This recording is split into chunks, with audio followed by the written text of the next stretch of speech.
بسم اللہ الرحمن الرحیم وبہ نستعین وصلی اللہ علی نبی وعلی آلہ وصحبہ اجمعین، اما بعد۔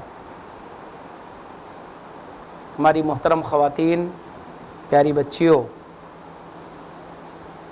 آج آپ کو جس پروگرام کے تحت یہاں اکٹھا کیا گیا ہے وہ رسول اللہ صلی اللہ علیہ وسلم کی سیرت اور سیرت سے متعلق بہت ساری معلومات آپ کے سامنے ہوں گی۔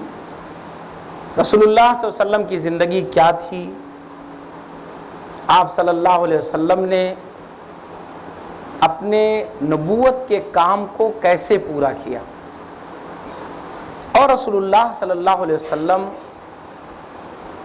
جب بھی ان کے سامنے کسی قسم کا کوئی چیلنج آتا تھا تو اسے آپ کیسے فیس کرتے تھے، کیسے اس وقت آپ اپنے آپ کو اس سے قریب کرتے ہوئے، اس کو سمجھتے ہوئے حکمت اور دانائی کے ساتھ، سوجھ بوجھ کے ساتھ کیا منصوبہ بندی کرتے تھے۔ یہ دراصل وہ پہلو ہے جو آپ کے لیے، ہمارے لیے، سب کے لیے اہم ہے۔ نبی کریم صلی اللہ علیہ وسلم نے دعوت کے ہر میدان میں کام کیا ہے۔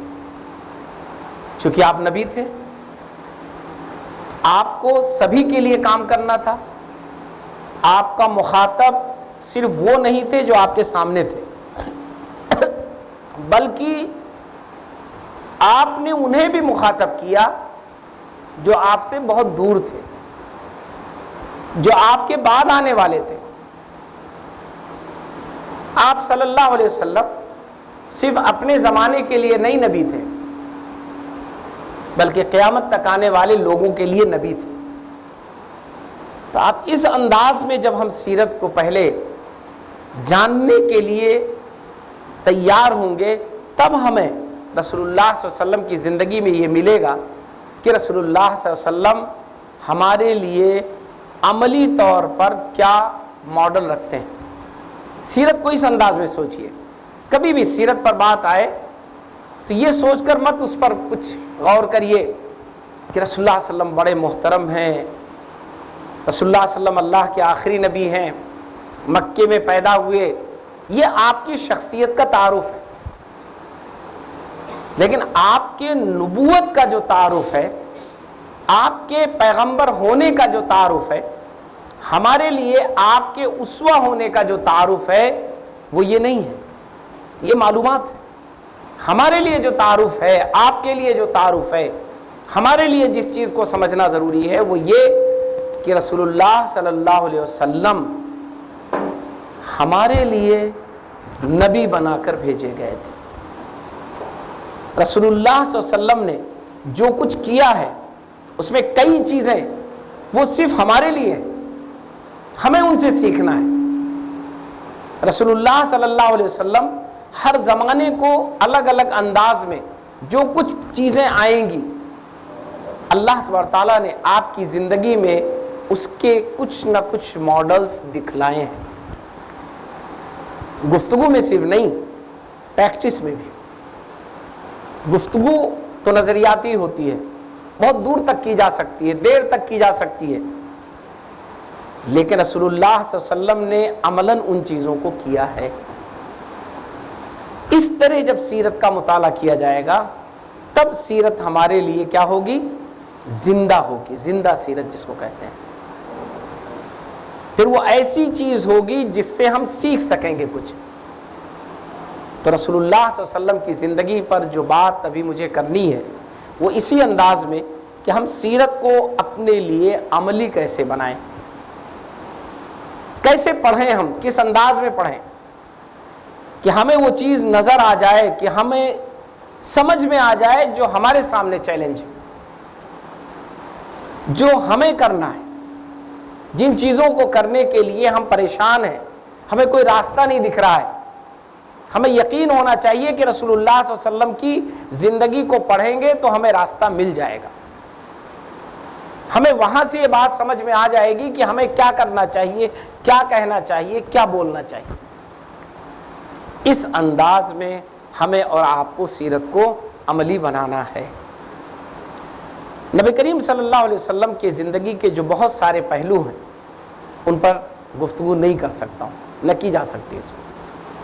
ہم رسول اللہ صلی اللہ علیہ وسلم کی زندگی کو اس انداز میں لے کر عملی پہلوؤں پر کوشش کریں گے آنے کی کہ جہاں رسول اللہ صلی اللہ علیہ وسلم ایک سماجی زندگی میں انسانوں کے درمیان رہن سہن میں آپ اپنے فیصلے دیتے تھے، اپنی باتیں کہتے تھے۔ وہ لوگ جو آپ کی بات پہلی مرتبہ سن رہے ہوتے تھے انہیں مخاطب کرتے تھے۔ وہ لوگ جنہوں نے پہلے سنا ہے اور آپ کے مخالف ہو گئے ان سے رسول اللہ صلی اللہ علیہ وسلم بات کرتے تھے۔ وہ لوگ جنہوں نے سنا اور مان لیا آپ کی بات کو، نبی کریم صلی اللہ علیہ وسلم ان سے مخاطب ہوتے تھے۔ رسول اللہ صلی اللہ علیہ وسلم اس طرح مختلف کیٹیگریز کے سامنے کس انداز میں پیش آتے تھے، یہ آج کی ہمارے اس گفتگو کا موضوع ہے۔ اب آپ آئیے دیکھیں کہ رسول اللہ صلی اللہ علیہ وسلم کے سامنے وہ لوگ جو آپ کی بات کو سنتے تھے، آپ سے سوالات کرتے تھے، مزید سمجھنا چاہتے تھے، رسول اللہ صلی اللہ علیہ وسلم کا انداز کیا ہوتا تھا۔ امام بخاری نے کتاب العلم میں کئی حدیثیں اکٹھا کی، اس کے علاوہ بھی ابن ماجہ، سنن ابو داؤد، ان تمام میں نبی کریم صلی اللہ علیہ وسلم کا علم کے تعلق سے، علم کے آداب کے تعلق سے، کسی نے کتاب الادب میں اور کسی نے کتاب العلم میں الگ الگ چیپٹرز ہیں، اس میں جمع کیا رسول اللہ صلی اللہ علیہ وسلم کی زندگی کے ان فرمودات کو، ان باتوں کو جو آپ نے بالمقابل کہیں، کسی کے سامنے کہیں، سوال کے نتیجے میں کہیں، کوئی سیکھنے آیا ہے اس کے نتیجے میں کہیں۔ سب سے اچھا کلیکشن اور اکٹھا مل جائے گا آپ کو صحیح بخاری میں، کتاب العلم جو دوسرا ہی چیپٹر ہے اس میں مل جائے گا۔ نبی کریم صلی اللہ علیہ وسلم کے سامنے جو لوگ سوال کرنے آتے تھے، نبی کریم صلی اللہ علیہ وسلم کا جو اسلوب تھا، آپ سوال کو بہت ہی گہرائی سے سنتے تھے، بہت اچھے سے سنتے تھے۔ پوچھنے والا اس کا اسلوب کیا ہے، اس کا انداز کیا ہے، نبی کریم صلی اللہ علیہ وسلم اس پر بھی دھیان نہیں دیتے تھے۔ ہم آپ کیا کرتے ہیں؟ خفا ہو جاتے ہیں۔ اگر اس کا انداز خراب ہے تو پہلے ہی ہمیں غصہ آ جاتا ہے، پہلے ہم ٹوک دیتے ہیں۔ نبی کریم صلی اللہ علیہ وسلم کی زندگی میں دسیوں واقعات آپ کو ملیں گے جس میں پوچھنے والے کا انداز بہت ہی خراب ہے، بہت خراب ہے، لیکن رسول اللہ صلی اللہ علیہ وسلم کا انداز بالکل نہیں بدلا ہوا ہے۔ آپ اس کی بات کو یکسوئی سے سنتے ہیں، غور سے سنتے ہیں، ایسا سنتے ہیں کہ اسے دوبارہ کہنے کی ضرورت نہیں پیش آتی۔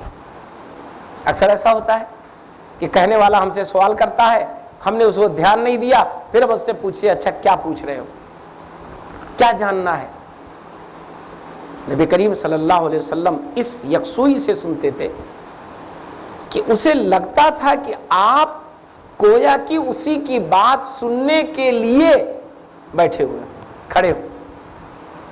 آتا ہے نا صلی اللہ علیہ وسلم کے بارے میں کہ اگر بازار میں بھی یا راستے چلتے ہوئے کسی نے آپ کو روک لیا تو آپ وہیں رک جاتے تھے، پوری بات سنتے تھے، پورا جواب دیتے تھے۔ یہ نہیں یہاں کیا وقت ہے، یہاں کیا مناسبت ہے، یہی نہیں۔ امام بخاری نے باب باندھا ہے باقاعدہ کہ کیا استاد اگر سواری پر بیٹھا ہو، چل رہا ہو، اور کوئی سوال کرے تو وہ جواب دے کہ نہ دے۔ رسول اللہ علیہ وسلم کی حدیث نقل کی ہے کہ نبی کریم صلی اللہ علیہ وسلم سواری پہ بیٹھے رہتے تھے اور لوگ سوال کرنے آ جاتے تھے، سوال کرتے تھے لوگ، آپ سواری روک لیتے تھے اور اس موقع پر آپ ان کی بات سنتے تھے، ان کو جواب دیتے تھے۔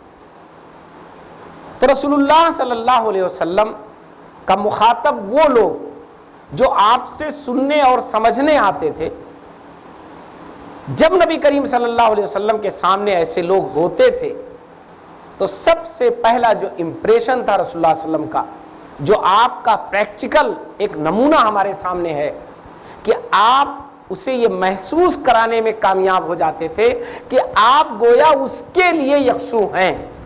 ایسا نہیں کہ آپ بہت بزی ہیں، آپ تو ابھی نہیں وقت ہے، ابھی جواب نہیں دے پائیں گے، اسلوب خراب ہے اس لیے ہم اسے بتا نہیں پائیں گے. میں نے اپنے علم کی حد تک جو کچھ پڑھا ہے، اور ایک اچھا موضوع ہے، اس کو پڑھیے گا آپ لوگ، میں بھی انشاءاللہ مزید پڑھوں گا، کہ نبی کریم صلی اللہ علیہ وسلم نے ہمیشہ اپنے مخاطب کا جواب یکسوئی سے دیا ہے، اس کے سوال کو سنا ہے، اسے سمجھایا ہے، اسے وقت دیا ہے. ایک موقع آتا ہے کہ رسول اللہ صلی اللہ علیہ وسلم مسجد میں تھے، صدقے کا غلہ آیا ہوا تھا، ڈھیر لگا ہوا تھا.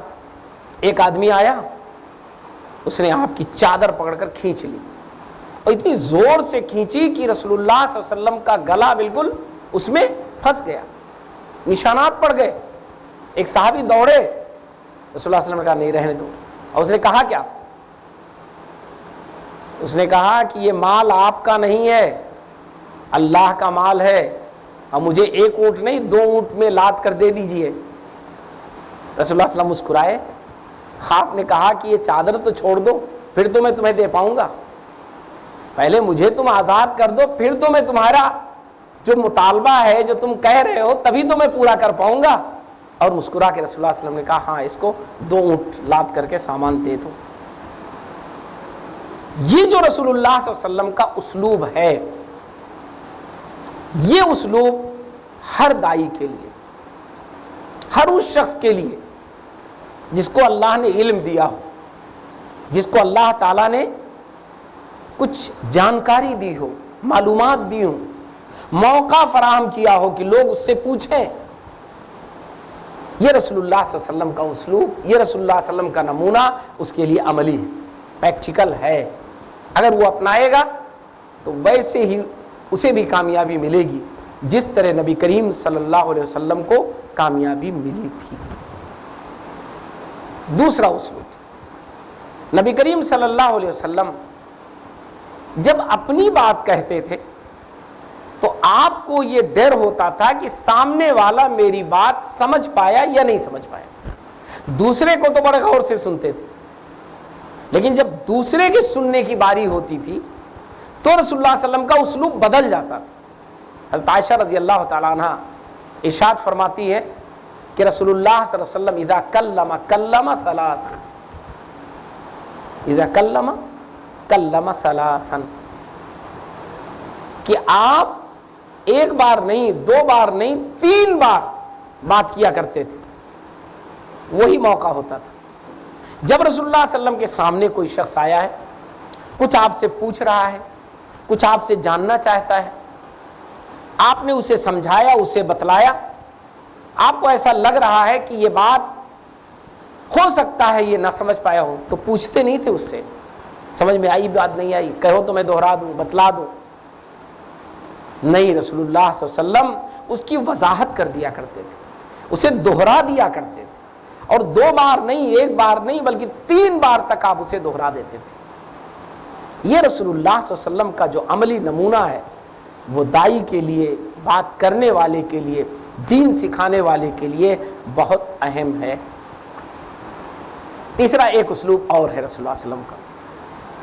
نبی کریم صلی اللہ علیہ وسلم کے سامنے لوگ آ کر بیٹھتے تھے، سوالات کرتے تھے، اور سوالات میں نبی کریم صلی اللہ علیہ وسلم اگر یہ محسوس کر لیتے تھے کہ یہ آدمی جو سوال کر رہا ہے یہ بہت ٹو دا پوائنٹ چیز چاہتا ہے، اس کو تفصیل نہیں چاہیے، الجھ جائے گا، یہ بہت ہی سیدھا سادہ آدمی ہے، اس کو بس جو بتانا ہے ٹو دا پوائنٹ بتا دو، یہ عمل کر لے گا. تو رسول اللہ صلی اللہ علیہ وسلم وہاں اس کو اسی طرح سمجھاتے تھے. وہاں پھر یہ نہیں کہ ایسا نہ ہو کل بات بگڑ جائے، کل ایسا نہ ہو کہ یہ ایسا ہو جائے ویسا ہو جائے، سب چکر میں بھی پڑتے ہیں۔ اگر یہ اندازہ ہو جاتا تھا تب نبی کریم صلی اللہ علیہ وسلم کے سامنے ایک صحابی آئے،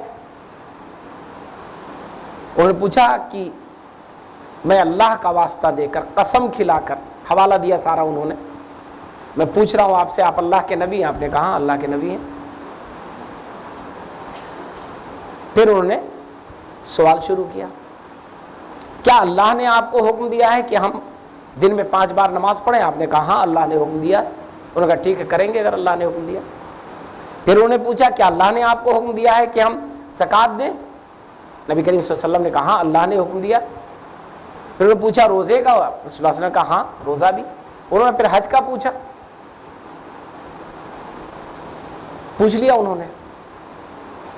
پوچھنے کے بعد یہی بس بنیادی عبادات کی بنیادی چیزیں، صرف بنیادی چیزیں، فرائض پوچھا اور کہا بس ٹھیک ہے، آپ جو کہہ رہے ہیں میں اس پہ عمل کروں گا، لیکن نہ اس سے کچھ زیادہ کروں گا نہ کم کروں گا، اور میں جا رہا ہوں۔ رسول اللہ صلی اللہ علیہ وسلم نے روکا نہیں انہیں کہ نہیں ابھی رکو، ابھی تو بہت کچھ باقی ہے، اتنا ہی کرو گے تب کیا ملے گا۔ رسول اللہ صلی اللہ علیہ وسلم نے انہیں جانے دیا، اور جو لوگ وہاں بیٹھے تھے ان سے کہا کہ دیکھو یہ شخص جو جا رہا ہے اگر یہ وعدہ اس کا اپنا پورا کر لے گیا، افلح ان صدق، اگر یہ وعدہ پورا کر لے گیا تو یہ کامیاب ہے۔ اور دوسری حدیث میں الفاظ ہیں کہ اگر یہ وعدہ پورا کر لے گیا تو یہ جنتی ہے، جسے جنتی دیکھنا ہو اسے دیکھ لو۔ یہ جو رسول اللہ صلی اللہ علیہ وسلم کا اسلوب ہے یہ مخاطب کے لحاظ سے ہے، لیکچر کے لحاظ سے نہیں ہے۔ لیکچر دینا ہوگا تو مکمل دینا پڑے گا، بات پوری کرنی پڑے گی۔ مخاطب ایسا تھا جو بالکل ایسا اس انداز کا تھا کہ ٹو دا پوائنٹ اسے عمل کرنا تھا، بنیادی چیزوں پر عمل کرنا تھا، ابھی اسے تفصیلات میں جانے کا موقع نہیں تھا، اور وہ پوچھ رہا تھا جس انداز میں رسول اللہ صلی اللہ علیہ وسلم نے اسے سمجھ لیا کہ اسے ٹو دا پوائنٹ پہ بتا دو، جب اس پہ جم جائے گا تو بقیہ سب کچھ تو کرے گا ہی بعد میں، ابھی اس پہ تو جم جائے گی، نئے علاقے سے آیا ہے، نئی جگہ سے آیا ہے، وہاں کم سے کم اسلام کی بنیادی چیزیں پہنچ جائیں، اور اس پر اگر اس کے اندر ٹھہراؤ آ گیا، یہ پختہ ہو گیا اس میں، تو بعد میں جو اسلام کی تعلیمات اس تک پہنچیں گی ان پر انشاءاللہ یہ عمل کرے گا۔ یہ جو ہمارا ثوابدید ہے، یہ ہماری جو سوجھ بوجھ ہے، یہ ہماری جو دانشمندی ہے، یہ جو دانائی ہے، ایسے موقع پر جسے کام کرنا چاہیے، جس کو کہا گیا فراست، دور اندیشی، یہ دراصل نبی کریم صلی اللہ علیہ وسلم کا اس وقت استعمال ہوتا تھا جب کوئی آپ صلی اللہ علیہ وسلم سے پوچھنے آتا تھا۔ ہمارا اور آپ کا اسلوب عام طور پر میں آپ کو نہیں کہہ رہا ہوں، میں اپنے کو کہہ رہا ہوں، عام طور پر الٹا ہے۔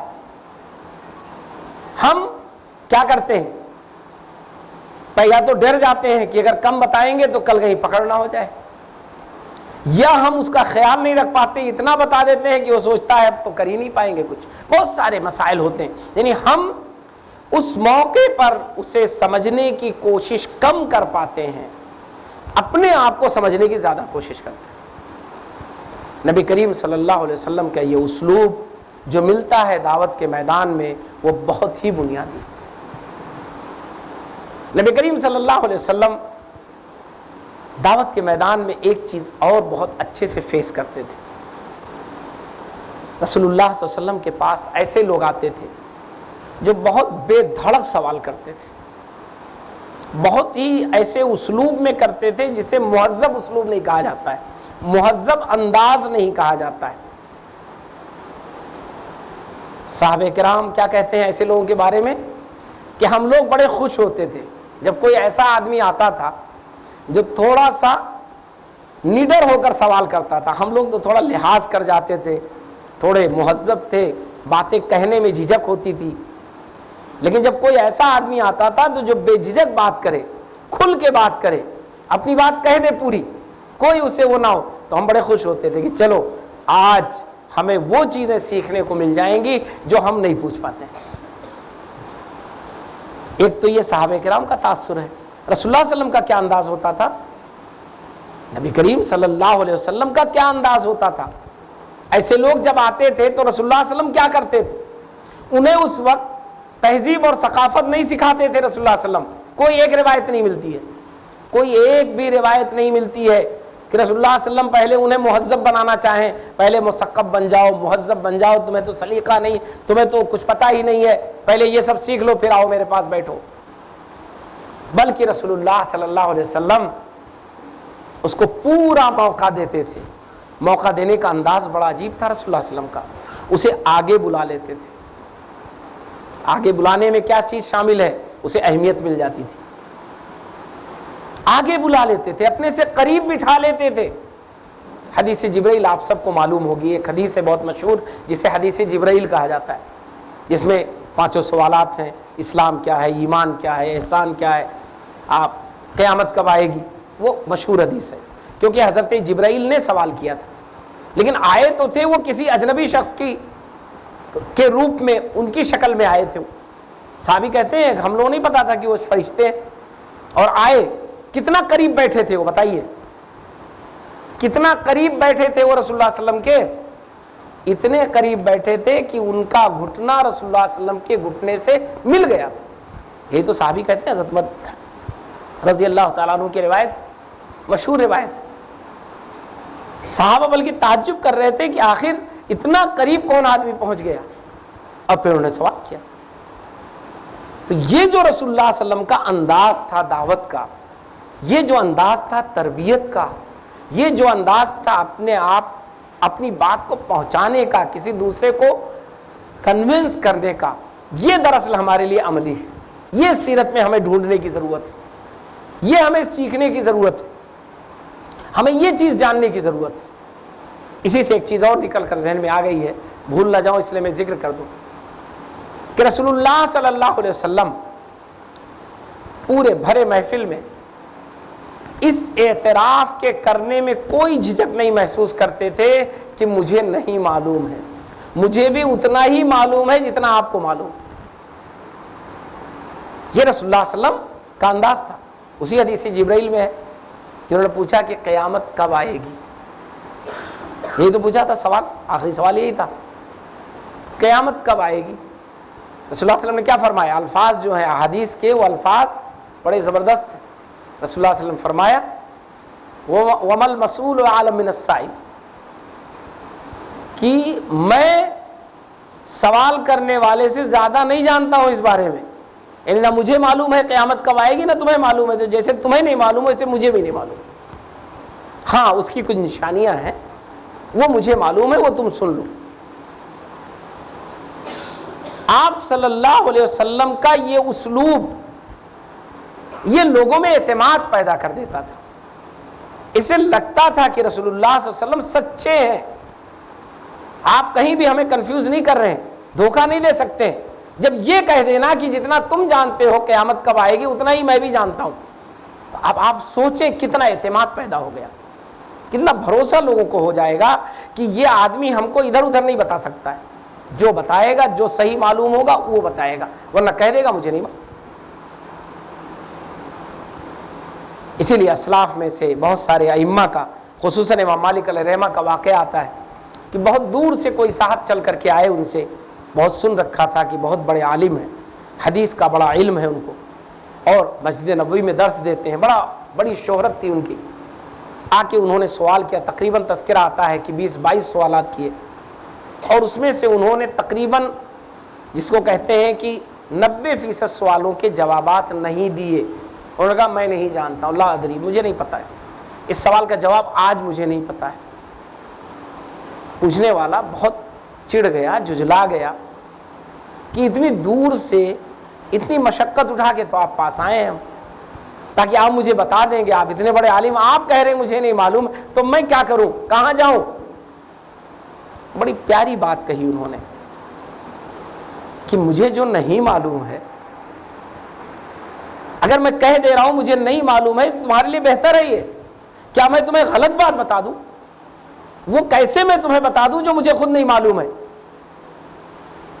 تو حقیقت یہ ہے کہ اعتماد لوگوں کا جیتنا. آج کیا ہے سماج اور سوسائٹی میں، آپ سوال کرنے بیٹھ جائیے، ہر چیز کا جواب مل جائے گا آپ کو. ان چیزوں کا جواب مل جائے گا جس پر خود کچھ نہیں معلوم ہوگا، اور اس کا نتیجہ ہے کہ اعتماد ختم ہوتا جا رہا ہے لوگوں کا، علم کمزور ہوتا جا رہا ہے لوگوں کا، بھروسہ اٹھتا جا رہا ہے۔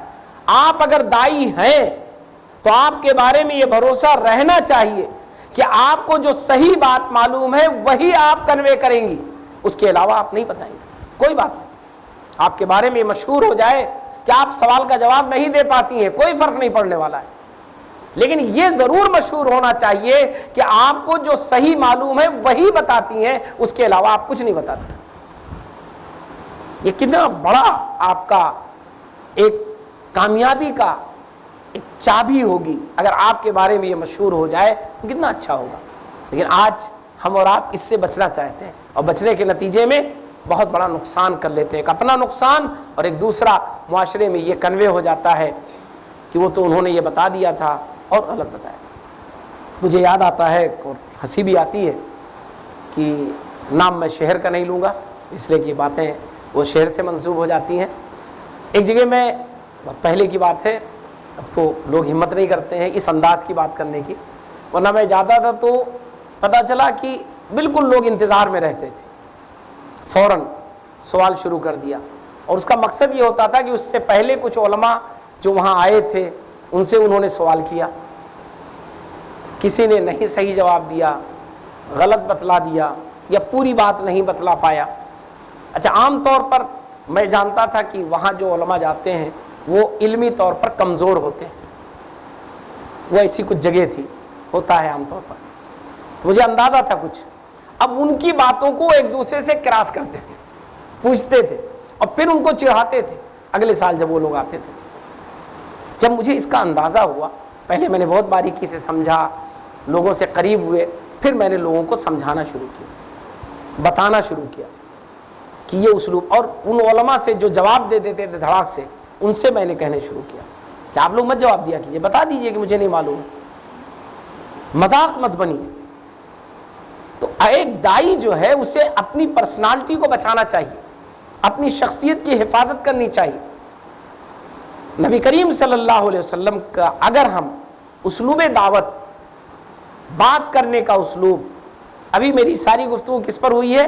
سوال اور جواب پر۔ رسول اللہ صلی اللہ علیہ وسلم کیسے جواب دیتے تھے، ہے نا، اسی پر میں نے 4-5 چیزیں ابھی تک کی ہیں۔ رسول اللہ صلی اللہ علیہ وسلم کا کیا انداز تھا، اسے ہمیں سمجھنے اور اپنانے کی ضرورت ہے۔ یہ سیرت کا ایک عملی پہلو ہے۔ نبی کریم صلی اللہ علیہ وسلم سمجھانے کے لیے اور بھی اسلوب جو اختیار کرتے تھے، اس میں ایک میں نے کہا تھا کہ وضاحت، اذا کلم ثلاثا، ایک پہلو اور ہے اس کا کہ نبی کریم صلی اللہ علیہ وسلم سوالات کے ذریعے اپنی بات کی وضاحت کیا کرتے تھے۔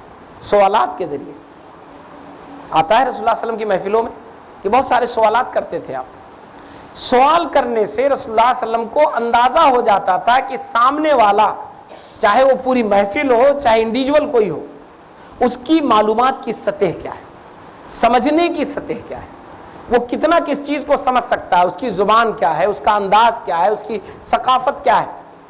پھر نبی کریم صلی اللہ علیہ وسلم اس انداز میں اسے جواب دیتے تھے اور سمجھاتے تھے۔ تو سوال نبی کریم صلی اللہ علیہ وسلم کا پریشان کرنے والا نہیں ہوتا تھا، الجھانے والا نہیں ہوتا تھا، بلکہ سمجھنے والا ہوتا ہے۔ اسی لیے حضرت علی رضی اللہ تعالیٰ عنہ کا ایک مقولہ ہے جو امام بخاری نے نقل کیا ہے، کلم الناس علی قدر عقولہم اتریدون ان یکذب اللہ ورسولہ۔ حضرت علی رضی اللہ تعالیٰ عنہ کہتے ہیں کلم الناس علی قدر عقولہم، لوگوں کو سمجھو کہ ان کے سمجھنے کی سطح کیا ہے، کس بات کو کس انداز میں سمجھتے ہیں، کون سی مثال ہے وہ کیسے سمجھتے ہیں، کس بات کو کس انداز میں انہیں سمجھ میں آتا ہے۔ پہلے اس کو سمجھو اور اس حساب سے بات کرو، ورنہ وہ اللہ اس کے رسول کو جھٹلا دیں گے۔ اس لیے نہیں جھٹلا دیں گے کہ اللہ اس کے رسول کو جھٹلانا چاہتے ہیں، بلکہ آپ کا جو اسلوب ہے سمجھانے کا، جو آپ کا انداز ہے گفتگو کرنے کا، اس سے وہ کنفیوز ہو جائیں گے اور اللہ اس کے رسول کو جھٹلا دیں گے۔ اتریدون ان یکذب اللہ ورسولہ۔ تو یہ میں نے ایک پہلو لیا تھا ابھی کہ رسول اللہ صلی اللہ علیہ وسلم کا جو ایک سیرت کا عملی پہلو ہے، بات کرنے کا، بات کو سمجھنے کا، مخاطب سے خطاب کرنے کا، اس کو روکنے کا، ٹوکنے کا، سمجھانے کا الگ الگ انداز نبی کریم صلی اللہ علیہ وسلم کا اگر پڑھیں گی آپ تو سیرت میں بے شمار مثالیں ملیں گی۔ اب آئیے ایک دوسری چیز پر کہ نبی کریم صلی اللہ علیہ وسلم اپنے ماحول اور اپنے سماج میں جو مشکلات پیش آتی تھیں، جو چیلنجز ہوتے تھے، جو ایسے چیلنجز کہ مختلف وجوہات سے پیش آتے ہیں، الگ الگ وجہ ہوتی ہے اس کو نبی کریم صلی اللہ علیہ وسلم کیسے ہینڈل کرتے تھے، کیسے اس کو صحیح معنوں میں حل کرتے تھے، نبی کریم صلی اللہ علیہ وسلم کا عملی کیا نمونہ ہے اس پر، کیونکہ آج یہ بہت پیش آتا ہے، خاص طور پر ان لوگوں کے لیے جو دعوت کا کام کریں، جو تعلیم کا کام کریں، جو اصلاح کا کام کریں۔ دعوت، تعلیم، اصلاح یہ کوئی ایسی چیز نہیں ہے کہ یہ کوئی پروفیشن ہے یا کوئی مستقل آپ کے لیے ایسی چیز ہے کہ آپ وہ کر رہے ہیں تو کریں ورنہ نہ کریں۔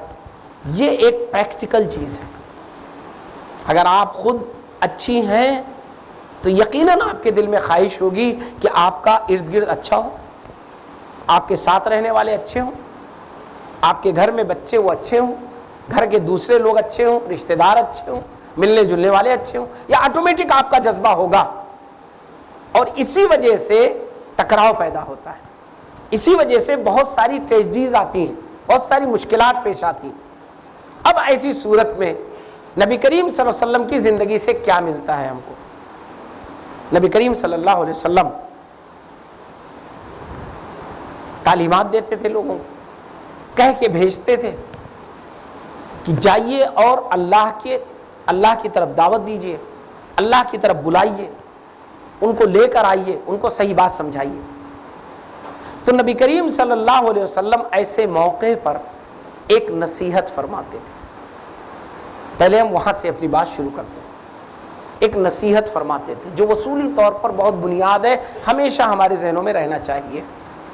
جب بھی کسی قسم کا آپس میں ٹکراؤ ہو تو یہ نصیحت رسول اللہ صلی اللہ علیہ وسلم کی ہمارے آپ کے بہت کام کی، اور ٹکراؤ ہونا ہے، یہ طے ہے۔ ممکن ہی نہیں کہ بغیر ٹکراؤ کے، ٹکراؤ کا مطلب لڑائی نہیں، ذہنی ٹکراؤ، سوچ کی ٹکراؤ، مسئلے کو حل کرنے کی ٹکراؤ، اس کو میں کہہ رہا ہوں، اس ٹکراؤ کی بات کر رہا ہوں جس کو اختلاف عام طور پہ ہم لوگ کہتے ہیں۔ نبی کریم صلی اللہ علیہ وسلم نے حضرت معاذ بن جبل رضی اللہ تعالیٰ عنہ کو بھیجا یمن، اور آپ نے فرمایا کہ دیکھو جہاں تم جا رہے ہو وہاں زیادہ تر لوگ مسلمان نہیں، اور ابھی جو اسلام بھی لائے ہیں وہ جلدی نکل کر آئے ہیں، تو بہت ساری چیزیں وہ نہیں جانتے، اس لیے تمہیں دو چیزیں یاد رکھنی ہیں۔ کیا کرنا ہے؟ دو چیزیں، صرف دو چیزیں ہیں، لیکن بہت بنیاد ہے، ان کا امپلیمنٹ بہت اہم ہے، اسے کیسے برتیں یہ بہت اہم ہے دو ہی چیزیں۔ رسول اللہ صلی اللہ علیہ وسلم نے کہا یہ دو چیزیں تم یاد رکھو،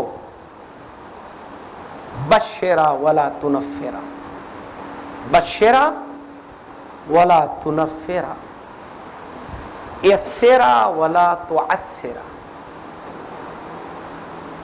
مجھے لگتا ہے کہ آپ لوگوں کو کورس چلا ہے تو الفاظ آپ کو سمجھ میں آ رہے ہوں گے۔ بشرا یعنی بشارت دینا، وہ چیزیں بتلانا جو انسان کے لیے لگے کہ یہ کرنے کے بعد وہ کامیاب ہو جائے گا، بیمار ہے تو اچھا ہو جائے گا۔ بہت اچھی سی بات، لفظ میرے ذہن پہ آ گیا، شاید آپ سب نے اس کا مفہوم نکال لیا ہوگا کہ ایک ڈاکٹر کے پاس اگر مریض جائے اور کہہ دے تم ٹھیک نہیں ہوگے، کیا نتیجہ ہوگا؟ شاید وہ دوا بھی نہ استعمال کرے۔ ڈاکٹر اسے تسلی دیتا ہے، کتنی بھی بڑی بیماری ہو، ڈاکٹر یہ محسوس کر رہا ہو کہ اس بیماری کا علاج نہیں ہے۔ ابھی میں نے ایک بہت اچھے ڈاکٹر ہیں، بہت دعوتی مزاج ہے، ینگ ہے بالکل، ابھی ٹاپر اپنے زمانے کے، میں ان کے ساتھ بیٹھا ہوا تھا، انہوں نے ایک بہت پیاری بات کی، بالکل ینگ لڑکا بھی کمپٹیشن کی تیاری کر رہا ہے، ایک اس کو تکلیف تھی، تو میں نے ڈاکٹر صاحب سے کہا دیکھ لیجئے اس کو، دیکھ رہے تھے، میں بیٹھا ہوا تھا، تو اس کے والد صاحب بہت پریشان تھے، چونکہ ابھی لڑکا ایک ہی بیٹا ہے ان کے، تو بہت پریشان تھے۔ انہوں نے ڈاکٹر صاحب نے دیکھے سمجھایا کتنا اچھا، انہوں نے کہا دیکھیے یہ جو بیماری ہے یہ 10 میں سے 8 لوگوں کی ایسی ہے جو ریپیٹ کرتی رہتی ہے، اور 2 لوگ ایسے ہیں جن کی ختم ہو جاتی ہے، یعنی گویا 10% لوگوں کی ختم ہو جاتی ہے، 80 اور 90% لوگ جو ہے اس میں جوجھتے رہے، یا 20%، 10 نہیں 20%۔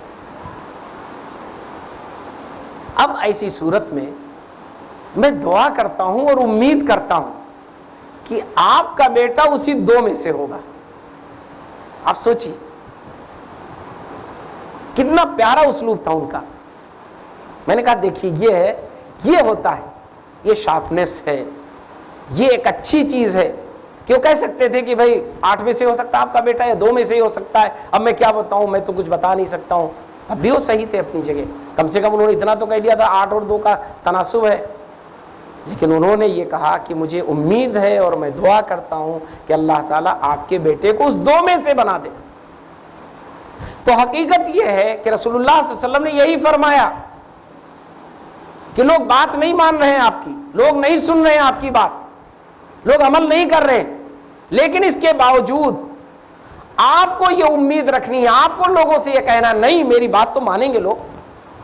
نبی کریم صلی اللہ علیہ وسلم طائف سے لوٹے تھے تو کیا کہا تھا؟ یہی تو کہا تھا، جب آپ آئے مکے فرشتے نے راستے میں سوال کیا، لوگوں نے بھی سوال کیا ہوگا، فرشتے والا واقعہ نقل ہے وہ آپ لوگوں کو یاد ہے، کیا لوگوں نے نہیں پوچھا ہوگا کہ طائف میں اتنا آپ کو ستایا گیا اب کیا ہوگا؟ آپ کے ساتھیوں نے بھی پوچھا ہوگا نا، اتنے سب حالات خراب ہو گئے تھے، اتنا ستایا گیا تھا، پہلی بار رسول اللہ علیہ وسلم کو اس طرح کا ستایا گیا تھا۔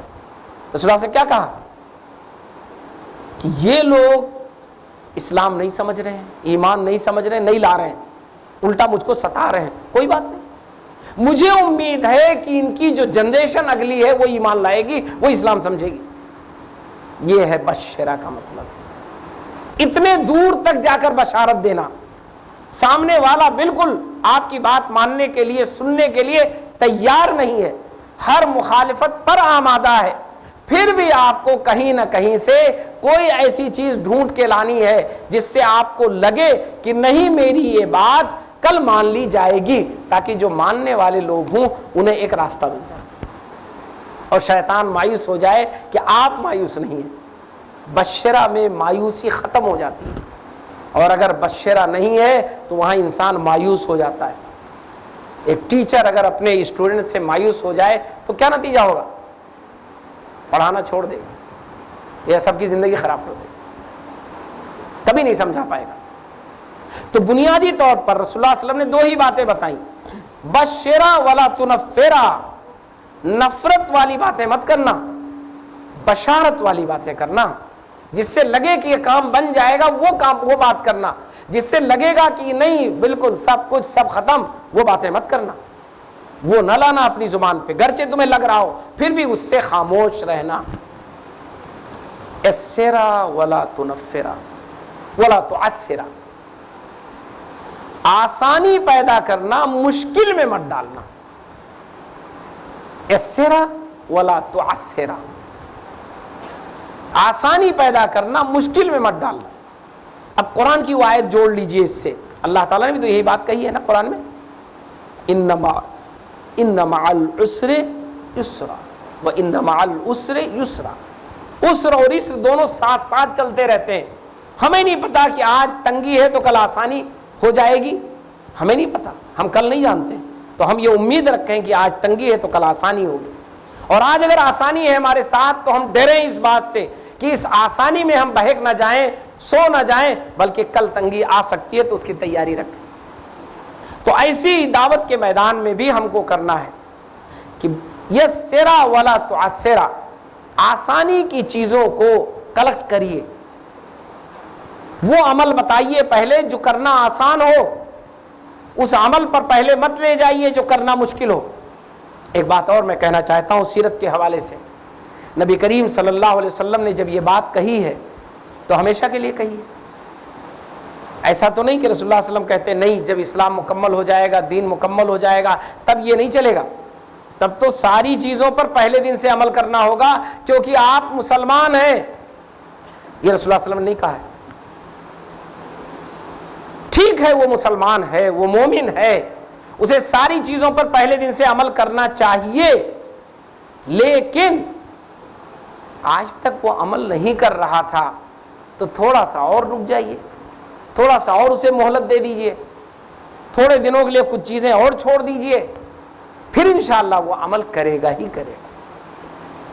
تو یہ ہے اسر اور عسر کا مطلب، یہ ہے بشرا ولا تنفرا کا مطلب۔ تو دعوت کے میدان میں اگر سیرت میں ہم جائیں تو رسول اللہ صلی اللہ علیہ وسلم کی سیرت سے ہمیں یہ چیز ملے گی۔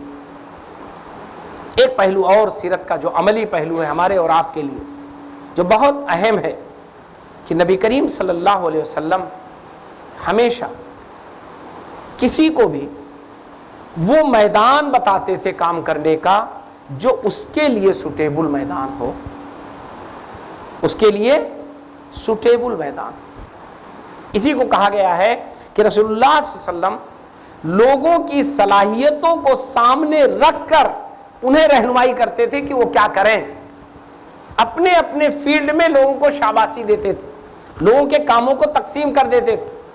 حضرت عمر صدیق رضی اللہ تعالیٰ عنہ سے جو مشورے نبی کریم صلی اللہ علیہ وسلم لیتے تھے اور جو باتیں کہتے تھے وہ دوسرے صحابی سے نہیں کہتے تھے۔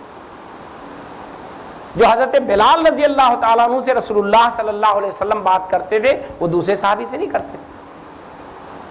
اسی وجہ سے نبی کریم صلی اللہ علیہ وسلم نے مختلف صلاحیتوں کو ابھارا اور انہیں استعمال کیا۔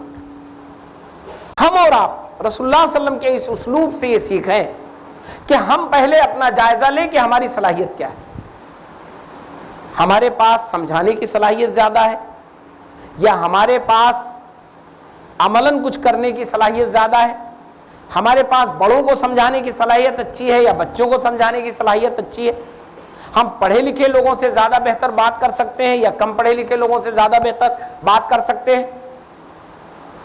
ہم کیا چیز کریں گے تو زیادہ کامیاب ہوں گے، زیادہ مؤثر ہوں گے؟ اللہ نے میرے اندر کون سی صلاحیت زیادہ رکھی ہے؟ اپنے اس صلاحیت کو پہچان کر کام کرنا، یہ رسول اللہ صلی اللہ علیہ وسلم کے سیرت کا عملی پہلو۔ رسول اللہ صلی اللہ علیہ وسلم کے اندر تو ساری صلاحیتیں، اس لیے جب رسول اللہ صلی اللہ علیہ وسلم کے سیرت میں اس کو ڈھونڈا جائے گا تو اس انداز میں نہیں ڈھونڈا جائے گا کہ رسول اللہ صلی اللہ علیہ وسلم کی کون سی صلاحیت تھی جس کو آپ نے استعمال کیا۔ رسول اللہ صلی اللہ علیہ وسلم کے اندر تو ساری صلاحیتیں تھیں۔ حسن یوسف دم یوسا، حسن یوسف دم عیسیٰ ید بیضا داری، آنچے خوباں ہما دارن تو تنہا داری۔ تو رسول اللہ صلی اللہ علیہ وسلم کے اندر تو سب کچھ تھا کیونکہ اللہ کے آخری نبی تھے، لیکن رسول اللہ صلی اللہ علیہ وسلم نے اس بات کو پریکٹیکل اس طرح بنایا کہ آپ کے صحابہ کرام، صحابیات، ان کے اندر جو الگ الگ صلاحیتیں تھیں ان صلاحیتوں کو نبی کریم صلی اللہ علیہ وسلم نے متعارف کرایا، اس کی پہچان کروائی، اس کو انہیں بتلایا اور اس کے حساب سے انہیں کام بتلایا۔ یہی وجہ تھی کہ صحابہ کرام کامیاب تھے۔ آپ نے کبھی پڑھا ہے؟ صحابیات پر بتا رہی تھی ابھی اسما کے یہاں پر لیکچرز ہوئے ہیں صحابیات کے سلسلے میں یا شاید تہذیب میں ہوا ہے، آپ کے سامنے بات آئی ہوگی۔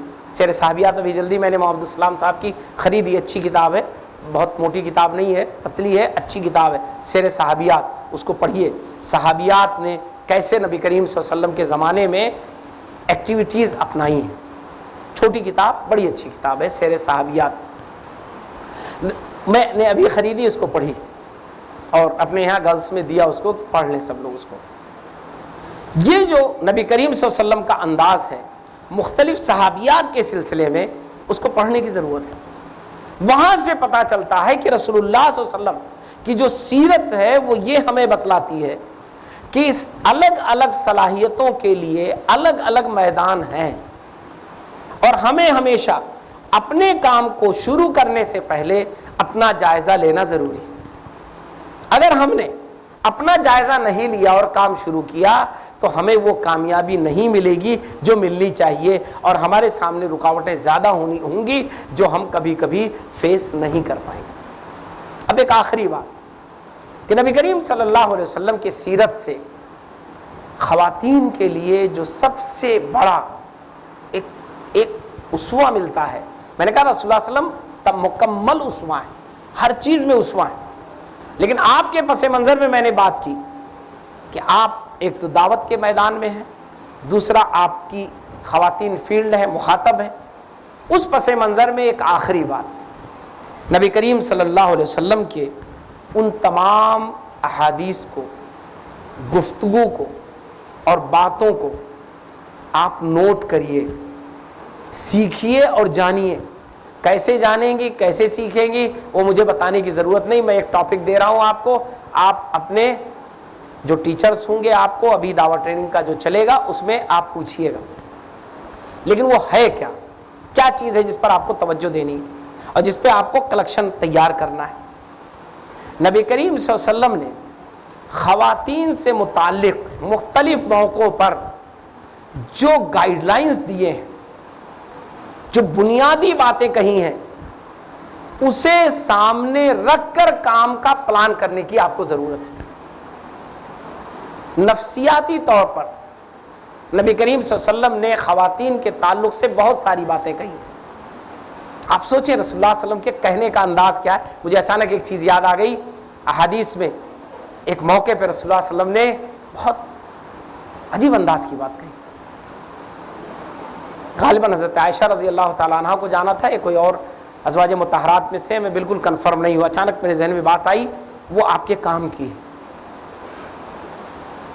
اس زمانے میں دو طریقے تھے سفر کرنے کے، یا تو اونٹ کا جو ہودج ہوتا تھا اس میں بیٹھ کر سفر کیا جاتا تھا، یا ڈولی جس کو کہتے ہیں، وہ سب کے لیے استعمال ہوتی تھی، اس میں مرد بھی جاتے تھے، عورتیں بھی جاتی تھیں، زیادہ عورتوں کے لیے استعمال ہوتا تھا۔ مجھے دونوں میں اس میں بھی نہیں ابھی کنفرم ہوں میں، چونکہ اس کو میں پڑھ کے نہیں آیا کہ کون سا تھا واقعہ، ہودج کا یعنی اونٹ پہ بیٹھنے کا واقعہ ہے یا ڈولی میں لے جانے کا واقعہ ہے، اس پر لے جانے کا واقعہ ہے، لیکن بہرحال جو بھی تھا، رسول اللہ صلی اللہ علیہ وسلم کے ازواج مطہرات میں سے کوئی خاتون تھی، جب ان کو لے جانا تھا تو رسول اللہ صلی اللہ علیہ وسلم کیا فرما رہے؟ رفقا بالقواریر۔ کیا فرمایا رسول اللہ صلی اللہ علیہ وسلم نے؟ دو الفاظ ہیں، ان کو آپ صلی اللہ علیہ وسلم نے حکم دیا، آرڈر دیا، جنہیں وہ کام کرنا تھا، رفقا بالقواریر۔ دیکھو جو تم کام کرنے جا رہے ہو اس میں بڑی نزاکت ہے۔ قواریر کہتے ہیں شیشے کو، شیشے کی بوتل کو قارورہ کہتے ہیں، قارور، قواریر جمع ہے اس کی۔ یعنی تم جو ذمہ داری نبھانے جا رہے ہو، یہ نہ سمجھنا کہ ہاں تم نے لیا، پہنچا دیا، اٹھایا اور پہنچائے، ایسا نہیں ہے۔ اس میں خاتون بیٹھی ہوئی، رفقا بالقواریر، ان کے ساتھ رفق کا معاملہ کرنا، ان کے ساتھ تم اس بات کا خیال رکھنا، کام پورا کرنا تمہارا کام نہیں ہے، تم جس کام کو کرنے جا رہے ہو اس میں تمہیں اس بات کا خیال رکھنا ہے کہ یہ خاتون۔ آپ سب سے میں کہہ رہا ہوں کہ آپ کو خواتین میں کام کرنا ہے۔ نبی کریم صلی اللہ علیہ وسلم کی اس طرح کی جتنی احادیث ہیں خواتین کے بارے میں، عورتوں کی نفسیات کے بارے میں، ان کے مزاج کے بارے میں، ان کی طبیعتوں کے بارے میں، ان سب کو آپ کلیکٹ کیجئے، بہت بڑا ذخیرہ ہے۔ میں اتفاق ہے محروم ہوں، ایک بڑی اچھی کتاب آئی تھی اور آنے کے بعد ہی مجھے پڑھنے کو ایک لفظ نہیں ملا، کسی نے مجھ سے مانگا اور میں بھول گیا ہوں کہ کس کی ہے۔ بہت اچھی کتاب تھی خواتین پر، ابھی مولانا اکرم ندوی صاحب نے کافی کام کیا ہے، لیکن وہ میرے سامنے نہیں آ پائی، چھپ کے نہیں آئی، ابھی 50 جلدوں میں لے کر چلے گئے ہیں، وہ خواتین کے اوپر بڑا کام کیا ہے انہوں نے، لیکن وہ کتاب بڑی اچھی تھی، لیکن وہ ابھی بالکل نہ کتاب نام میرے ذہن میں ہے، کافی موٹی کتاب تھی، 800 پیج کی، جو کلیکشن تھا اس پر۔ میں آپ کو کہہ رہا ہوں آپ ٹیچر سے پوچھئے گا، بہت ساری چیزیں میں بھی رہنمائی کر دوں گا کہ اس طرح کی جتنی چیزیں رسول اللہ صلی اللہ علیہ وسلم کی ہیں وہ تمام چیزیں آپ کلیکٹ کیجئے اور پھر آپ خواتین میں کام کیجئے۔ میں یقین کے ساتھ کہتا ہوں کہ جیسے رسول اللہ صلی اللہ علیہ وسلم اپنے زمانے میں خواتین کو سمجھانے میں کامیاب ہوئے تھے، آپ نبی نہیں ہیں، نہ بن سکتی ہیں، لیکن انشاءاللہ آپ بھی اسی طرح کامیاب ہوں گی جیسے کہ نبی کریم صلی اللہ علیہ وسلم اپنے زمانے میں کامیاب ہوئے تھے۔ شرط یہ ہے کہ ان چیزوں کو سیکھ لیجئے جو نبی کریم صلی اللہ علیہ وسلم کا اسلوب تھا، اور اگر اس سے ہٹ کر اس کو سیکھے بغیر آپ اس کام کو کریں گی، زیادہ سے زیادہ کریں گی، تو آپ کو تو اجر مل جائے گا، اجر میں کوئی کمی نہیں ہوگی، اجر ملے گا انشاءاللہ، کیونکہ آپ محنت کر رہی ہیں، لیکن نتیجہ وہ نہیں ملے گا جو رسول اللہ صلی اللہ علیہ وسلم کے زمانے میں ملا تھا۔ تو میری آخری بات یہی ہے اور آخری گزارش یہی ہے کہ آپ سب اس انداز میں سیرت کو پڑھیں، آپ چھوڑ دیں غزوہ احد، غزوہ احزاب چھوڑ دیجئے، مت پڑھیے، پڑھ لیجئے مطلب ایسے پڑھیے، اس ڈیپتھ میں جا کر مت پڑھیے، نوٹ بک لے کر مت پڑھیے، معلومات کے لیے پڑھ لیجئے، نوٹس وہاں سے لیجئے جن کا تعلق نبی کریم صلی اللہ علیہ وسلم کا ان عملی نمونوں اور الفاظ سے ہے جہاں نبی کریم صلی اللہ علیہ وسلم نے خواتین کو براہ راست گائیڈ لائن دیے ہیں، خواتین کے ذریعے براہ راست کام لیا ہے، براہ راست خواتین کو کوئی بات کہیے، ذرا سا اس کو الگ کر لیجئے اور پھر دیکھیے آپ کے کام میں کتنی طاقت آئے گی، کتنا نکھار آئے گا، اور آپ ان سارے ٹریجڈیز کو، وہ ساری جو پرابلمس آتی ہیں، مشکلات آتی ہیں، ٹکراؤ آتا ہے، ان سب کو انشاءاللہ دھیرے دھیرے حل کر لیں گی اور اللہ تعالیٰ آپ کی مدد کرے گا۔ اللہ تعالیٰ سے دعا ہے کہ آپ کو دعوت کے میدان میں کامیاب کر دے، آپ کو دعوت کی باتوں کو سیکھنے اور سمجھنے کی توفیق عطا فرما دے۔ آج کے سماج میں جو چیلنجز ہیں ان چیلنجز کو فیس کرنے کی توفیق عطا فرما دے، جو مشکلات اور پریشانیاں آ رہی ہیں اس میں آسانی فرما دے۔ ربنا تقبل منا انک انت السمیع العلیم وتب علینا انک انت التواب الرحیم، وصلی اللہ علی النبی وعلی آلہ وصحبہ اجمعین۔